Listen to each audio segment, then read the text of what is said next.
আচ্ছা, আপনাদের কখনো এরকমটা মনে হয় না যে হনুমানজির যখন এতই শক্তি ছিল যে এক লাফে সমুদ্র পার করে লঙ্কায় পৌঁছে গেল, সেই হনুমানজি তো এক লাফে মা সীতাকে লঙ্কা থেকে নিয়ে ফিরে আসতে পারতো। তাহলে তো রামায়ণে এত বড় যুদ্ধ হতোই না।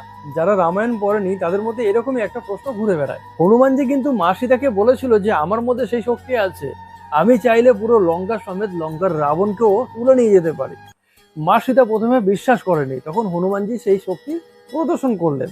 তখন মা সীতা হনুমানজিকে বলে যে যখন তুমি আমাকে প্রবল বেগে সমুদ্রের উপর দিয়ে নিয়ে যাবে, তখন যদি আমি জ্ঞান হারিয়ে পড়ে যাই, তাছাড়া তুমি যখন আমাকে নিয়ে যাবে রাক্ষসরা তোমাকে অ্যাটাক করবে, সে সময় যদি আমার কোনো রকম দুর্ঘটনা ঘটে।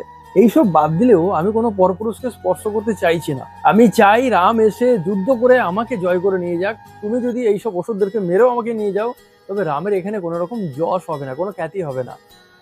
তাই হনুমানজির সেই শক্তি ছিল, মা সেটা বারণ করেছিল, তাই হনুমানজি সেটা করতে পারেননি।